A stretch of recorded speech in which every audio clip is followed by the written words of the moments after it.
Hello മക്കൾസ്, welcome back to Xylem learning. It's me JK.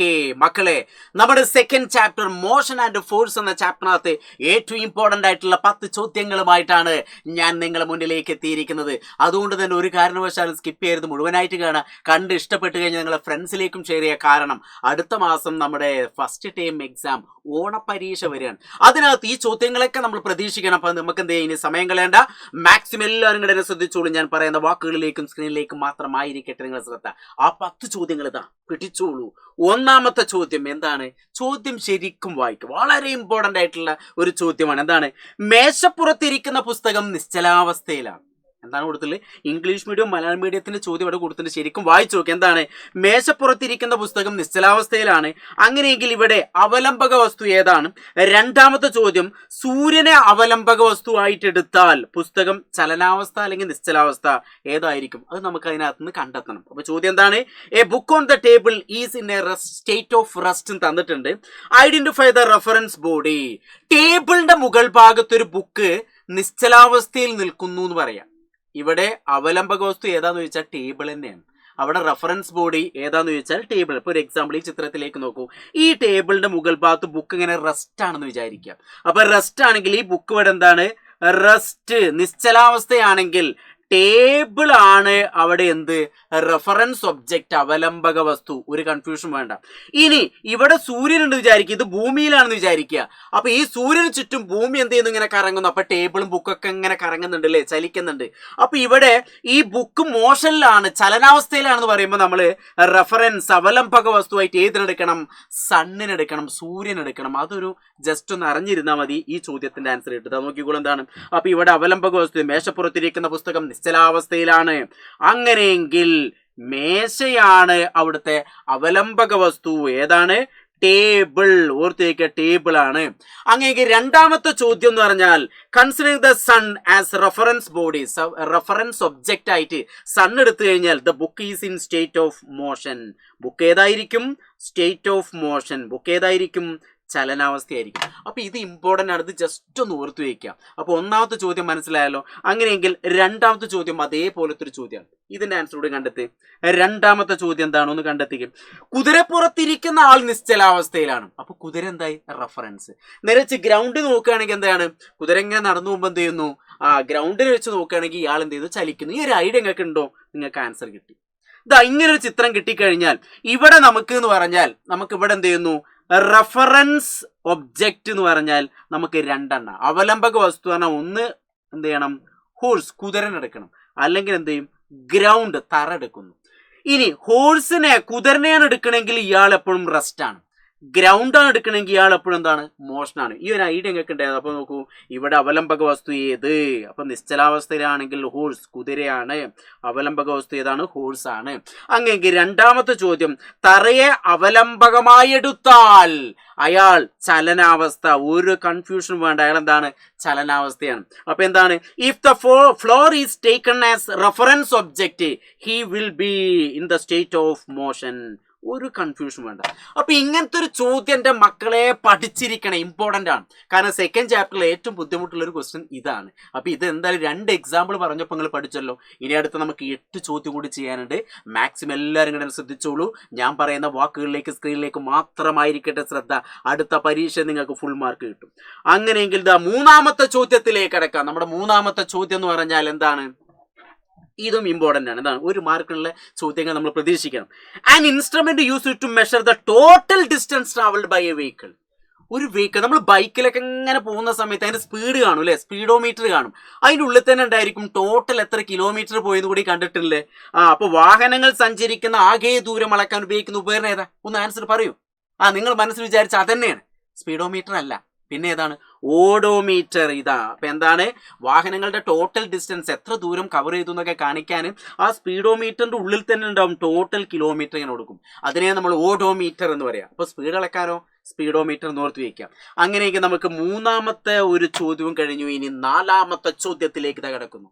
2 ചിത്രങ്ങൾ നമുക്ക് തന്നിട്ടുണ്ട്. ആ ചിത്രത്തിൽ ഏതാണ് സമവേഗം, ഏതാണ് അസമവേഗം? യൂണിഫോം സ്പീഡും നോൺ യൂണിഫോം സ്പീഡും നിങ്ങൾ കണ്ടെത്തണം. ഒന്ന് കണ്ടെത്തിക്കുക, കാണട്ടെ. മക്കൾ ഇങ്ങനെ ചിത്രം കിട്ടി ഒറ്റയടിക്ക് നോക്ക്. യൂണിഫോം സ്പീഡ് എന്ന് പറഞ്ഞാൽ എന്താണ്? Equal distance in equal interval of time അല്ലേ? തുല്യ സമയം കൊണ്ട് തുല്യ ദൂരം സഞ്ചരിക്കുന്ന ചിത്രം ഏതാ? കണ്ടെത്തിക്കോളൂ. രണ്ടാമത്തെ തുല്യ സമയം കൊണ്ട് തുല്യ ദൂരമല്ല സഞ്ചരിക്കുന്നെങ്കിൽ equal distance unequal distance in equal interval of time, അതാണ് നോൺ യൂണിഫോം സ്പീഡ് എന്ന്. അപ്പൊ ചിത്രത്തിന് തന്നെ പെട്ടെന്ന് കണ്ടെത്താം. ഞാൻ പറഞ്ഞുതരാം, നോക്കിക്കോളൂ. ഇവിടെ സമയം തുല്യമാണല്ലേ, 2 second, 4 second, 6 second, 8 second, 10 second. ഇവിടെ എപ്പോഴും 2 വെച്ചല്ലേ കൂടി പോകുന്നു. അപ്പൊ സമയം എന്താണ്? ഈക്വൽ ആണ്. ആദ്യത്തെ ചിത്രത്തിൽ സമയം ഈക്വൽ ആണ്. ഇനി ദൂരം നോക്കി, ഇവിടെ 20 മീറ്റർ, 40 മീറ്റർ, 60 മീറ്റർ, 80 മീറ്റർ. ഇവിടെ ദൂരം എപ്പോഴും 20 മീറ്റർ ആണ് കൂടി പോകുന്നത്. ഇത്രേ ഉള്ളൂ. അപ്പൊ തുല്യ ദൂരം തുല്യ സമയമാണ്. അപ്പൊ തുല്യ സമയം കൊണ്ട് തുല്യ ദൂരം സഞ്ചരിക്കുന്നെങ്കിൽ ഇതേതാണ്? അത് യൂണിഫോം സ്പീഡ്. അപ്പൊ ആദ്യത്തെ ചിത്രം യൂണിഫോം, സമവേഗമാണ്. സമവേഗം ആദ്യത്തെ ഏതാണ്? സമവേഗമാണ്. അങ്ങനെയെങ്കിൽ രണ്ടാമത്തെ ചിത്രം ഓൾറെഡി ആൻസർ കിട്ടിയില്ലേ? അതേതാണ്? അസമവേഗം. കാരണം എന്താണ്? ഇവിടെ സമയം തുല്യമാണ്. ഇവിടെ നോക്കുക, 2 സെക്കൻഡ്, 4 സെക്കൻഡ്, ഇവിടെ 2 കൂടുന്നു, ഇവിടെ 2 കൂടുന്നു, ഇവിടെ 2 കൂടുന്നു, ഇവിടെ 2 കൂടുന്നു. സമയം എപ്പോഴും തുല്യമാണ്. പക്ഷെ ഇവിടെ നോക്കൂ, ഇവിടെ 5 മീറ്റർ, ഇവിടെ 15 മീറ്റർ, ഇവിടെ 6 മീറ്റർ. അപ്പൊ തുല്യ സമയം കൊണ്ട് തുല്യ ദൂരാണോ സഞ്ചരിക്കുന്നത്? അല്ല. അതുകൊണ്ട് ആൻസർ എന്ത് കിട്ടി? രണ്ടാമത്തെ പിക്ചർ എന്ന് പറഞ്ഞാൽ നോൺ യൂണിഫോം ആണ്. ഏതാണ്? അസമവേഗം. ഏതായിരിക്കണം? അസമവേഗം. അപ്പൊ നാലാമത്തെ ചോദ്യം നിങ്ങൾ പഠിച്ചല്ലോ. ഇതൊക്കെ ഒരു ഒറ്റ തവണ കേട്ട് കഴിഞ്ഞാൽ പിന്നെ പെട്ടെന്ന് പഠിക്കുക. അതാണ് ഈ ഒരു ചാപ്റ്ററിന്റെ എല്ലാ ഭാഗത്തു നിന്നുള്ള ഒരു 10 ഇമ്പോർട്ടന്റ് ക്വസ്റ്റൻ ആണ് നമ്മൾ ചെയ്യുന്നത്. എല്ലാവരും അടിപൊളിയായിട്ട് പഠിക്കുന്നുണ്ട്. ഓക്കെ, അങ്ങനെയെങ്കിൽ 5ാമത്തെ ചോദ്യത്തിലേക്ക് ഞാൻ കടക്കുന്നു. എന്താണ്? ക്ലാസിഫൈ എന്താണ്? റോളിംഗ് ഫ്രിക്ഷനും സ്ലൈഡിംഗ് ഫ്രിക്ഷനും. റോളിംഗ് ഫ്രിക്ഷൻ എന്ന് പറഞ്ഞാൽ ഉരുളൽ ഘർഷണം, സ്ലൈഡിംഗ് ഫ്രിക്ഷൻ എന്ന് പറഞ്ഞാൽ നിരങ്ങൽ ഘർഷണമാണ്. അത് ഇതൊന്ന് വായിക്കുമ്പോൾ തന്നെ പെട്ടെന്ന് കിട്ടും. നോക്കുക, ഒരു ഭാഗത്തുള്ള പെട്ടി നിലത്തിൽ തള്ളുമ്പോൾ നിലത്തിലൂടെ ഇങ്ങനെ തള്ളി നീക്കുകയാണ്. Pushing a heavy box across the ഫ്ലോറിലൂടെ ഇങ്ങനെ തള്ളി നീക്കുകയാണ്. സ്വാഭാവികമായിട്ടും അതേതാണ്? ഒരു പെട്ടി ഇങ്ങനെ നിരങ്ങി നീങ്ങിപ്പോ. അതുകൊണ്ട് അത് നിരങ്ങൽ ഘർഷണം. ഏതായിരിക്കണം? സ്ലൈഡിംഗ് ഫ്രിക്ഷൻ ആണത്. ഏതായിരിക്കണം? Sliding friction. Very good. അതന്നെ. ഇനി രണ്ടാമത്തെ നോക്ക്, എന്താണ്? A car tyre rolling on the road. റോഡിലൂടെ കാറിന്റെ ടയർ ഇങ്ങനെ എന്ത് ചെയ്യുന്നു? കറങ്ങി ഇങ്ങനെ നീങ്ങുന്നു. സ്വാഭാവികം. അതേതാണ്? ഇത് റോളിംഗ് ആണ്. ആ പേരിൽ തന്നെ ഉണ്ട്, ഉരുളൽ ഘർഷണം. അങ്ങനെയെങ്കിൽ അടുത്തൊരു ചോദ്യം എന്ന് പറഞ്ഞാൽ പേപ്പറിൽ പെൻസിൽ ഉപയോഗിച്ച് ഇങ്ങനെ writing the pencil on paper അല്ലെ, പേപ്പറിൽ ഇങ്ങനെ എന്ത് ചെയ്യുന്നു? ഞാൻ ഇപ്പൊ അങ്ങനെ എഴുതിക്കൊണ്ടിരിക്കുന്നു. അപ്പൊ ഇത് ഏതാണ്? ഇത് സ്ലൈഡിംഗ് ആണ്. നിരങ്ങൽ ഘർഷണമാണ്. അങ്ങനെയെങ്കിൽ തറയിൽ ചക്രം ഉപയോഗിച്ച് നീങ്ങുന്ന കളിപ്പാട്ടക്കാർ, ടോയ് കാറൊക്കെ ഇങ്ങനെ പോകുന്നതൊക്കെ ഏതാണ്? അത് റോളിംഗ് ഫ്രിക്ഷൻ ആണെന്ന് ഓർത്തിരിക്കുക. ഉരുളൽ ഘർഷണം. അപ്പൊ ഇങ്ങനത്തെ കുറച്ച് എക്സാമ്പിളുകൾ കിട്ടിക്കഴിഞ്ഞാൽ നിങ്ങൾക്ക് ചെയ്യാൻ പറ്റും. ഇതൊക്കെ വെറുതെ അല്ലെങ്കിൽ ഇതൊന്നും വെറുതെ മൈൻഡ് ചെയ്യാതിരിക്കരുത്. ഒരു ക്വസ്റ്റ്യൻ ചെയ്യുമ്പോഴാണ് നമ്മൾ അതൊക്കെ പഠിക്കുക. അപ്പോൾ പരീക്ഷയ്ക്ക് ഇങ്ങനത്തെ സിമ്പിൾ ചോദ്യങ്ങളൊക്കെ വരും. അപ്പോൾ അതൊക്കെ നിങ്ങൾക്ക് കിട്ടും. അതിന് വേണ്ടിയിട്ടാണ് ഈ വീഡിയോ. അങ്ങനെയെങ്കിൽ നമ്മുടെ 6ാമത്തെ ചോദ്യത്തിലേക്ക് കിടക്കുന്നു. എന്താണ്? ഘർഷണം ഗുണകരവും അതേപോലെ തന്നെ ഗുണകരമല്ലാത്തതും എന്ത് ചെയ്യുക? ഇത് തരംതിരിക്കാം. നമുക്ക് ഏതൊക്കെയാണ് ബെനിഫിഷ്യൽ, ഏതൊക്കെയാണ് നോൺ ബെനിഫിഷ്യൽ, ഇത് വായിക്കുമ്പോൾ തന്നെ കിട്ടും. നോക്കിക്കോ, എന്താണ് നോക്കാം. ആദ്യത്തെ എന്താ? തീപ്പെട്ടിയിൽ ഉരസുന്നു. Striking a match stick on the side of a match box അല്ലേ. അപ്പൊ തീപ്പെട്ടിക്കൊള്ളി ഉപയോഗിച്ച് കത്തിക്കുന്നു അല്ലെ. അത് ഘർഷണം കൊണ്ടുള്ള ഒരു ഗുണമാണ്. അപ്പൊ ഞാൻ ബെനിഫിഷ്യൽ, ബി നിട്ടു, ഗുണം. രണ്ടാമത്തെ പോയിന്റ് എന്താണ്? Wear and tear of machine, യന്ത്രങ്ങളുടെ തേയ്മാനം. നമ്മുടെ ചെരുപ്പൊക്കെ ഇങ്ങനെ തേഞ്ഞു പോകാറിനാല് അത് ഘർഷണം കൊണ്ടുള്ള ദോഷമാണ്. അതുകൊണ്ട് അത് ഏതാണ്? ഇത് നോൺ ബെനിഫിഷ്യൽ. ഞാൻ ഇപ്പൊ NB എന്നിട്ട് നോൺ ബെനിഫിഷ്യൽ എന്ന് ഓർത്തിരിക്കുക. ഗുണമല്ല എന്ന് ഓർത്തിരിക്കുക. ഗുണകരമല്ലാത്തത് എന്ന് ഓർത്തിരിക്കുക. ഇനി അടുത്ത പോയിന്റ് ഏതാണ്? വാക്കിംഗ്, തറയിലൂടെ നടക്കാൻ സാധിക്കും. അതിന് മുന്നേ വേറൊരു പോയിന്റ് കൂടി ഉണ്ട് അല്ലേ. എബിലിറ്റി ടു ഹോൾഡ് ഒബ്ജക്റ്റ്, വസ്തുക്കളെ നമുക്ക് പിടിക്കാൻ വേണ്ടി. ഞാനിപ്പോൾ ഈ പേന പിടിക്കുന്നു, അതേതാണ്?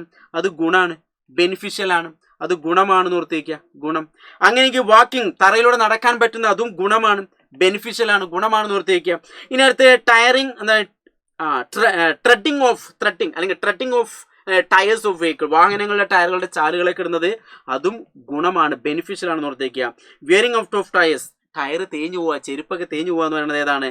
നോൺ ബെനിഫിഷ്യൽ, ഗുണകരമല്ല എന്ന് ഓർത്തിരിക്കുക. ഫ്യൂവൽ ലോസ്, ഇന്ധന നഷ്ടം, അതും ഗുണകരമല്ല. അതും നോൺ ബെനിഫിഷ്യൽ. അപ്പോൾ ഇങ്ങനെ ഒരു ചോദ്യം വന്നാൽ എൻ്റെ ഗൈസ് നിങ്ങൾ എന്ത് ചെയ്യണം? ഇത് ചെയ്തിരിക്കണം, പഠിച്ചിരിക്കണം, അറിഞ്ഞിരിക്കണം, പരീക്ഷയിൽ ഫുൾ മാർക്ക് നേടണം. അങ്ങനെയെങ്കിൽ നമുക്ക് 7ാമത്തെ ചോദ്യത്തിലേക്ക് കിടക്കാം. 7ാമത്തെ ചോദ്യത്തിൻ്റെ ആൻസറും ഞാൻ അവിടെ തന്നെ കൊടുത്തിട്ടുണ്ട്. ഇത് നിങ്ങൾ ശ്രദ്ധിക്കണം. എന്താണ് ചോദ്യം?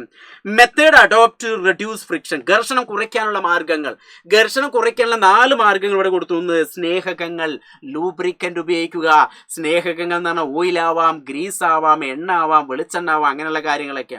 സോളിഡ് ലൂബ്രിക്കൻ്റ് ആണ് ഏത്? നമ്മളെ ഗ്രാഫൈറ്റ് എന്ന്. അപ്പോൾ ആ പേരുകളൊക്കെ ഓർത്ത് വയ്ക്കുക. പിന്നെ ബെയറിങ്ങുകൾ ഉപയോഗിക്കുക. ബിയറിംഗ് അല്ലെങ്കിൽ bearing, ball bearing, needle bearing, അതൊക്കെ ഉപയോഗിക്കാൻ പറ്റും. അതൊക്കെ ഘർഷണം കുറയ്ക്കാനുള്ള മാർഗ്ഗമാണ്. വാഹനങ്ങളുടെ ടയറിന്റെ ഭാഗത്തൊക്കെ എന്ത് ചെയ്യുന്നു? സൈക്കിളിന്റെ ആ ഒരു പെഡലിന്റെ ഭാഗത്തൊക്കെ എന്ത് ചെയ്യുന്നു? ഇങ്ങനത്തെ ബോൾ ബെയറിങ്ങുകൾ ഉപയോഗിക്കുന്നു. സ്ട്രീം ലൈൻ, ധാരാരഹിതമാക്കൽ. വാഹനങ്ങളുടെ ഫ്രണ്ട് ഭാഗമൊക്കെ ഇങ്ങനെ കൂർപ്പിച്ച് വെക്കുന്നു.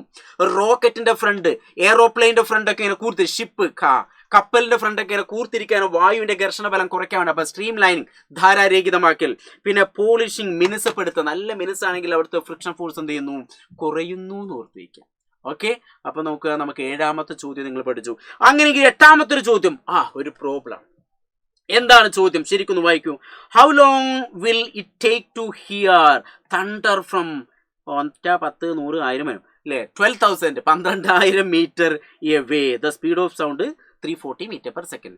12,000 മീറ്റർ അകലെ നിന്നുള്ളൊരു ഇടിമുഴക്കം, ഇടിയുടെ പൊട്ടി വിചാരിക്കുക. അപ്പൊ നമുക്ക് എന്ത് ചെയ്യുന്നു? ആ സൗണ്ട് കേൾക്കുന്നു. അങ്ങനെയെങ്കിൽ എത്ര സമയം കൊണ്ടാണ് ഇത് കേൾക്കുക എന്നുള്ളതാണ് ചോദ്യം. അപ്പൊ ക്വസ്റ്റ്യനിൽ തന്നിട്ടുള്ള കാര്യങ്ങൾ, നമുക്ക് ഡിസ്റ്റൻസ് തന്നിട്ടുണ്ട് 12,000 മീറ്റർ അല്ലേ? സ്പീഡും നമുക്ക് തന്നിട്ടുണ്ട്. എത്രയാണ്? 340 മീറ്റർ പെർ സെക്കൻഡ്. അങ്ങനെയെങ്കിൽ ടൈമാണ് നമുക്ക് കണ്ടെത്തേണ്ടത്. എന്താ കണ്ടെത്തേണ്ടത്? ടൈം അല്ലേ? ടൈം കണ്ടെത്താൻ നമുക്ക് ഓൾറെഡി ഇങ്ങനൊരു ഇതൊക്കെ നിങ്ങൾ പഠിച്ചിട്ടുണ്ടാവും അല്ലേ? ഇങ്ങനെ വരച്ചിട്ട് നിങ്ങൾ പഠിച്ചിട്ടില്ലേ? അയ്യോ അല്ലെ, എങ്ങനെ വരച്ചു പഠിക്കുക.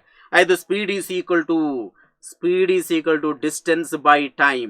ഇതാണ് എസ് എന്ന് പറഞ്ഞാൽ സ്പീഡാണ്, ഡിസ്റ്റൻസ് ബൈ ടൈം, അതാണ് നമ്മൾ ഇക്വേഷൻ. ഇവിടെ നമുക്ക് ടൈമാ കാണണ്ടേ? അപ്പൊ ടൈം കാണുമ്പോൾ ഡിസ്റ്റൻസ് ബൈ സ്പീഡ്, അതാണ് നമ്മൾ ഇക്വേഷൻ. എന്താണ്? Time is equal to distance by സ്പീഡാണ്. ഡിസ്റ്റൻസ് എന്ന് പറഞ്ഞാൽ 12,000 മീറ്റർ ബൈ സ്പീഡ് എന്ന് പറഞ്ഞാൽ 340 മീറ്റർ പെർ സെക്കൻഡ്.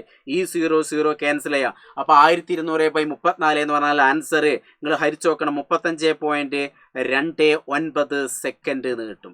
35 പോയിന്റ്. നിങ്ങൾ 35 എഴുതിച്ചത്, പോയിന്റ് ഒന്നും എഴുതുന്നില്ല, ഏകദേശം ആ ഒരു സംഖ്യ കിട്ടിയാൽ മതി. അപ്പോൾ നമുക്ക് ഇതേപോലത്തെ ഒരു പ്രോബ്ലം ചെയ്യാൻ നമുക്ക് ഈ ഒരു ഇക്വേഷൻ പഠിക്കണം. Speed is equal to distance by time അല്ലേ? വേഗം സമം ദൂരം ബൈ സമയം. ആ ഒരു ഇക്വേഷൻ വെച്ച് നിങ്ങൾക്ക് എന്ത് ചെയ്യാം? ആ ഒരു പ്രോബ്ലം ചെയ്യാം. അങ്ങനെയെങ്കിൽ അടുത്ത ഒരു ചോദ്യം, complete the puzzle given below.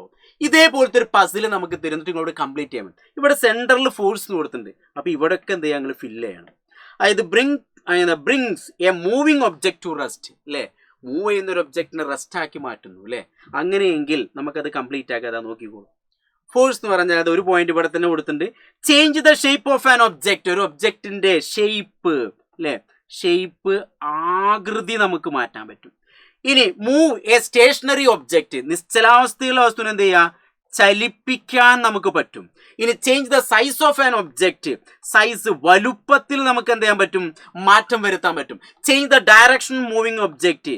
ദിശ നമുക്ക് മാറ്റാൻ കഴിയുന്നു. അതോടൊപ്പം change the speed of A moving object. വേഗം നമുക്ക് മാറ്റാൻ കഴിയുന്നു. ഇതിനൊക്കെയാണ് നമ്മൾ എന്താ പറയുക? ഫോഴ്സ്, ബലം എന്ന് പറയുക. അപ്പോൾ ഈ പോയിന്റുകളൊക്കെ ഓർത്ത് വയ്ക്കുക. ഇമ്പോർട്ടൻ്റ് ആണ്. അങ്ങനെയെങ്കിൽ അടുത്ത ഒരു ചോദ്യം എന്ന് പറഞ്ഞാൽ, അടുത്തൊരു ചോദ്യം, അതായത് 10ാമത്തെ ചോദ്യം എന്ന് പറഞ്ഞാൽ മാംഗോ എന്താണ്? Find out the contact and non contact അല്ലേ? സമ്പർക്ക ബലവും സമ്പർക്കരഹിത ബലവും നമ്മൾ എന്ത് ചെയ്യുക? അതിൽ കണ്ടെത്താനാണ്. മാംഗോ ഫാളിംഗ് ഡൗൺ, മാങ്ങ താഴത്തേക്ക് വീഴുന്നു. ഇങ്ങനെ വീഴുമ്പോൾ ഏതാണ്? നോൺ കോണ്ടാക്ട് ഫോഴ്സ് ആണ്. ഏതായിരിക്കണം? ഇത് നോൺ കോണ്ടാക്ട് ഫോഴ്സ് ആണ്. സമ്പർക്കരഹിത ബലമാണെന്ന് ഓർത്തേക്കാം. സമ്പർക്കരഹിത ബലം എന്ന് ഓർത്തേക്കുക. First point. Leave swing in the wind അല്ലേ? കാറ്റിൽ ആടുന്ന ഇലകൾ എന്ന് പറഞ്ഞാൽ വായുവിന്റെ ഒരു സമ്പർക്കം അവിടെ വരുന്നുണ്ട്.